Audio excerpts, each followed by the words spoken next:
Ciao, sono Riccardo Prezioso e benvenuto nel mio canale. Oggi parleremo della sega troncatrice TCMS 2112 della Enel.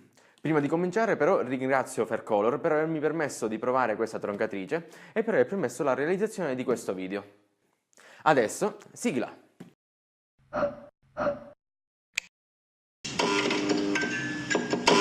La TCMS 2112 è sicuramente una delle seghe troncatrici più popolari presenti sul mercato. Il suo costo è veramente contenuto, stiamo parlando di circa 70 euro, e vi lascio il link per acquistarla in descrizione.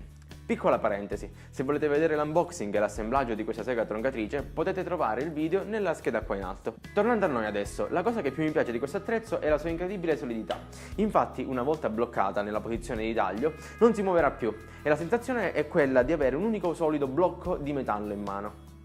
Oltre a questo attrezzo permette di effettuare tagli molto precisi, giustamente se settata correttamente però. Quindi una volta impostata a 45 gradi permette di effettuare delle cornici perfettamente squadrate, purché sia l'operatore a settarla correttamente.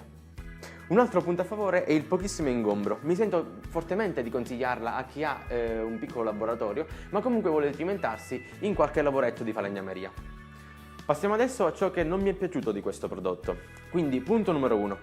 In effetti il perno di bloccaggio del piatto che gira a 45 gradi, quindi questo di qui, è un pochettino scomodo da raggiungere, quindi se abbiamo qualche pezzo molto grosso da tagliare, magari con angolazione a 45 gradi, è veramente difficile da andare a raggiungere, quindi magari potevano progettarlo anche meglio. Ok, il secondo punto negativo verte invece sul morsetto di bloccaggio. Il problema è il seguente.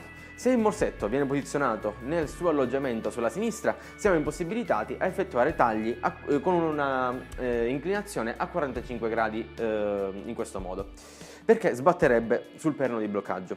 Se invece il perno viene spostato invece sulla destra, il problema sarà quando effettueremo i tagli a 45 gradi, perché in questo caso andrà a sbattere sul corpo del motore. Terzo punto negativo è effettivamente il sacchetto raccogli-polvere. Il sacchetto raccogli-polvere che esce in dotazione serve realmente a ben poco. Ho fatto alcune prove e riesce a raccogliere il 20% circa di tutta la segatura che produce la nostra troncatrice.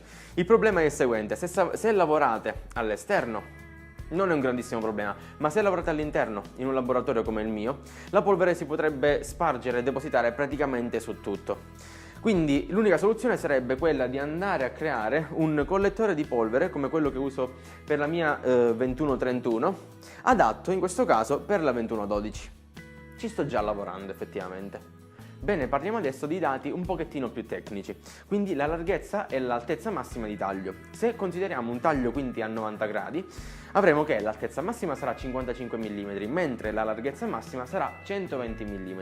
Se effettuiamo un taglio obliquo, in questo caso a sinistra, l'altezza massima si ridurrà a 32 mm, la larghezza massima del pezzo sarà sempre 120 mm.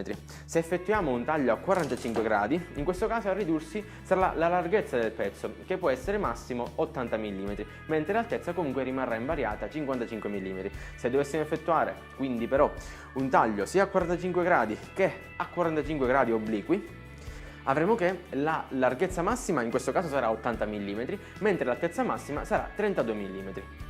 Un'altra cosa che ci tenevo a oggettivare è la rumorosità di questo attrezzo. Effettivamente ho registrato con un fonometro il picco massimo di 96 decibel, non sono tantissimi, però se dovete effettuare un uso prolungato di questo attrezzo vi consiglio vivamente di indossare le apposite protezioni, perché comunque i vostri timpani potrebbero risentirne. Infine voglio darvi un parere puramente personale. Secondo me è un ottimo prodotto. Il rapporto qualità-prezzo ci può stare, sono circa 70 euro, quindi sono 70 euro ben spesi per questo tipo di prodotto. Oltre a questo ha un'ottima solidità, se settata a dovere effettua tagli perfetti, diciamo abbastanza perfetti, però resta comunque una macchina, un attrezzo per un uso hobbistico. Personalmente avrei preferito una lama un pochettino più grande e una maggiore comodità nell'utilizzo. Però comunque resta un ottimo prodotto, un prodotto che comunque mi sento di consigliarvi. Bene, questa video recensione giunge al termine. Vi preannuncio che ci sarà l'uscita di un prossimo video dove comparerò la 2131 quindi alla 2112, la mia 2131 alla 2112, e potete trovare il video qua nella scheda in alto. Vi ringrazio di aver guardato questo video fino alla fine e vi consiglio di iscrivervi al mio canale, oppure di dare un'occhiata ai video che ho fatto finora. Ciao!